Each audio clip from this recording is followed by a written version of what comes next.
Wynton Marsalis. He's the artistic director of jazz at Lincoln Center, and he's arguably the face of American jazz. And he's here today with us for Weekend Conversations. How are you? Right, good. It's a pleasure to be here. Good. Thanks for being here too. Yeah. The thing I want to ask you about at first is these 2 Grammy nominations that you've just gotten. 9 already. You've won. Mm-hmm. Does it feel good? Because I've been winning Grammys, I've been a part of that system for such a long time.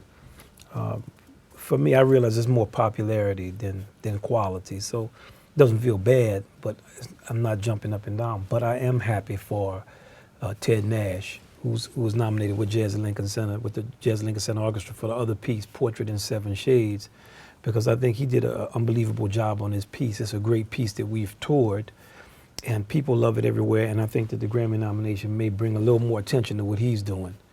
For me, I don't want to seem ungracious, but once I realized you can't listen to all the people's albums, so the voting is not really, there's no way for it to be fair. Even when I would cast my vote, had I listened to so many albums and so many people who are worthy, that it's hard to listen to everything and make an accurate assessment of what you like the most.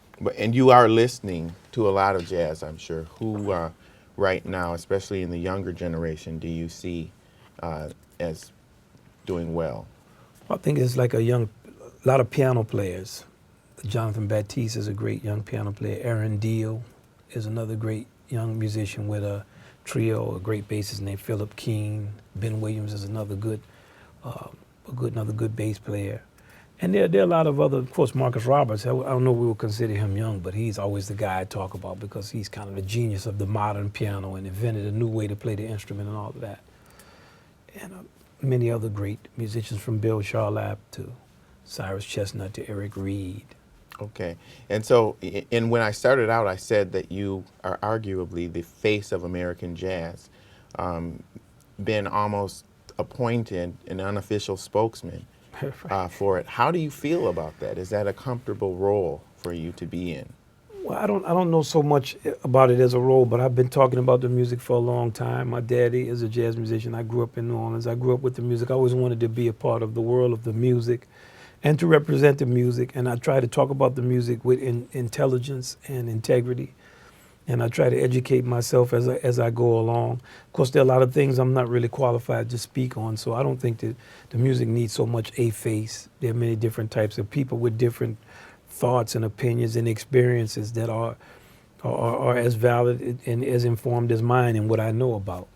Mm-hmm. And as you look at the evolution of jazz, as we talked a little bit earlier about technology, and in this digital age, how has jazz been affected, particularly on the commercial side, by digital? I think jazz is more affected by the lack of education. Because when we were talking, I was telling you, the technology never makes the music be that much different. It just gives you another instrument. Like Bach's music was good before there was a piano. Mm-hmm. And Beethoven's music was not affected by the invention of some new instruments. Now, maybe he gave him other things to write for, but he wrote great music before that. And I find that throughout the history of music as an art, the most expressive instrument is the human voice. So we can go from there, and we add other things to it, or we take them away. And the new technology gives you more gadgetry and more things to play with, but you're still going to deal with harmony, melody, rhythm, the organization of themes and ideas into some type of form, and the way parts work together. And with jazz, our music is more about people. Mm-hmm. So the machines don't help us as much. It's about our interaction and choices you make and choices I make, because it's a democratic form. It places a special emphasis on the depth of the human soul and on how we make adjustments and how we ebb and flow with each other. Mm-hmm. And we've also made adjustments on the retail side, where people aren't necessarily going to the store now. It's the whole iTunes generation. How has that affected jazz? That doesn't affect the musicians that much, because they weren't making money off of albums anyway. Like a musician would generally get some money from a record company, generally have a bad contract, like 15 to 20% of 90% of the net, which that meant that you were never going to see whatever that money was anyway. I mean, traditionally, if you go back in time. And they made records, and they made a bulk of their money playing concerts. The recordings gave them the opportunity to get some publicity and be known and to introduce themselves to their audience. Now there are more recordings available, and it's easier for many more people to get into the system and make their music available. So I think in that way it works better. The worst with the death of the big record companies is you don't have a big machine that can push you and get publicity behind you. If you're an emerging artist, you have a little more difficult time for the jazz musician. With the death of kind of jazz writing as a serious form, it becomes harder for serious musicians to become known. But I think that the musicians will make adjustments, and there's an audience for the music that's been earned over the 100 or so years that the art form has been recorded and musicians have been playing concerts. And those people always yearn for the music, and they figure out a way to congregate in places. It could be in cyberspace, or it could be in their local community watering hole. They figure out how to get around the music that they love. And looking at your role at Lincoln Center right now, you're really bringing awareness specifically to the younger generation. Are you encouraged by that? Have you really seen a change? Has there been a resurgence? I see incremental change, and of course I always would like to see more change. I'm not heartened or disheartened by whether there's change I can see or not, because the arts work a certain way.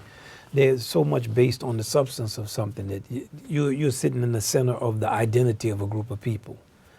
And it's like our own identities personally. You know, sometimes you get away from yourself and you say, man, I had to get back to myself, or I was doing things that I need to, but you know that self is always there. It's the soul, it's a thing, a feeling, a thing that is you, the stories you know, the humor you have, how you grew up, the values that were instilled in you. You don't always represent those. So when you're a custodian of an art form, you don't go up and down. You don't, oh, it's not popular today, let me change it. Or I always tell people, it's like if you have a kid and, you know, maybe the kid has something. I had a little brother that was autistic, so he walked on his toes, he would hit his head, so maybe people would tease him or make fun of him, or he couldn't speak, he still can't talk. And he's 40 years old now. But did my mother love him less, or did she feel less about him or less important? No, if anything, she felt more about it. So that's my relationship to jazz music. I want the younger people to enjoy the music. I want the older people to enjoy it too. I want to see the integration of the generations, because that's also a mandate of our music. We don't separate people into age groups. I would like to see all of it come together. I like to see more women who can play. I like to see more of anybody who can play this music. I would like to see them involved in playing it and loving it and it being a part of their lives, because it will enrich their lives. It enriches all of our lives. But if no one is interested in it and it's just me, I have even more intensity about it. You know, it won't be less, it'll be more belief in it, more love and more caring and more interest in making it available. And you can see that passion that you have when you play, of course, but even when you talk about it. Right. How often do you practice? I mean, you're a guy who is probably consistently honing his craft. No, I don't practice as much as I need to, but when I'm off or when I have gaps of time, like this last week, I haven't had to work, like we're rehearsing all day, and so I've been practicing. I take out my metronome and I go back to just basic, like long tones and exercises and books that I worked on when I was in high school. And I have a routine that I try to do, slurring exercises and things that address the fundamentals of the instrument. And so when you talk about Wynton Marsalis getting even better, what does that look like? I think at the age that I am now is just to broaden my understanding of the fundamentals of things and get deeper into the meaning, to be able to play with a greater clarity with fewer notes or less effort, and to just become more engaged with how our art form relates to other art forms. And you know, in the arts, you never can grow. There's always something to do. It's always a different form. It's always another thing to challenge yourself with. It's always the deeper into it you go, the further out you go. It's kind of like a strange way that opposites work together.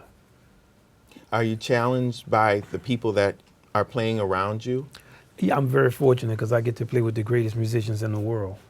Many of them come from musical families, but they're very, very, they're very intense about what they do. I have a lot of arrangers in the band. I don't think there's ever been a band like the one we have, the orchestra we have. We're speaking about Ted Nash, whose piece was nominated for a Grammy. He's a great composer, unbelievable instrumentalist. I can remember the first time I was at a rehearsal with him, he was reading his parts, and I thought he knew them already. So I asked somebody, is he reading the parts? I mean, he could read better than a lot of us could play the parts that we had been playing. And his father was a musician, his uncle was a musician, and I can go through our entire band, and it's a blessing for me to play with these unbelievable musicians every night. And we have such a wide range of ages, and people come from everywhere, from Milwaukee to Los Angeles to Conyers, Georgia. And I can't speak enough of the type of love and respect that we have for each other, because we've been playing, some of us together. 3 of us in the trumpet section have played together for 17 years. And we play a lot of challenging music. We challenge each other. And we've collaborated with many, many organizations, from Yakub Adi's group, Odada, of Ghanaian music and drum music, and Chano Dominguez and the Flamenco Jazz Ensemble, with the flamenco rhythms and the rhythms of Spain, to the New York Philharmonic and the Berlin Philharmonic. And we're playing with Alvin Ailey, American Dance, coming up in a couple of weeks. And it's always an honor for me. And some of the guys that play in the band also I taught when they were 12 or 13 years old. And now they're grown and they're teaching me. So they'll be saying, no, that's not the rhythm, or you need to check that out. And not just things about music, just the lessons they'll give me about how I talk to them, or how I deal with them. Has helped me actually dealing with my own kids. Okay, and so mentorship is, as always, passing down the art form and making it better is always a part of jazz. Right, and it passes and up classical. Too. You know, it passes up. A legacy is both. Your legacy is your grandparents and your kids, and your great grandparents, and so on and so forth. It goes both ways. I have a question from one of my Facebook people. Stu Leviton wants to know if you could put together a band, living and deceased, of what you would consider to be some of the greatest musicians of all time, with Wynton Marsalis on trumpet. What That's was the that? first thing. I wouldn't have me on trumpet. I would be out listening and writing about it. See, this is what they played. I would have Louis Armstrong on trumpet first. And then I would have Charlie Parker on the alto saxophone. I'd have Sidney Bechet on the clarinet. I'd have Monk on the piano. I would have Art Blakey on the drums. I would have Jimmy Blanton on the bass. And I would have Duke Ellington to write for it. And when you look at your work now, and the work that you continue to do, what are you most excited about? I'm always excited about our music, about swinging, about playing blues, about improvisation, about forms, about getting deeper in our music. I like collaborating, but I don't look for music around the world to make me be my new thing for my music. I like our music. I love American music, and I feel that we will be most successful dealing with our music. So we bring that spirit to collaborating with many other peoples around the world. We love playing with them, and we love to be guests with them. We love for them to be guests with us. But when we fall into that 4/4 swing and we start playing the blues and we play our things that come from our folk music and our fiddlers' reels and our spirituals, we get excited about that. We like to be us. Well, I thank you for that, and thank you for your humility and your passion and your talent. Thank you so much, Wynton Marsalis. Yeah, you're right. Thank you. This has been Weekend Conversations. I'm Lee Hawkins. We'll see you next time.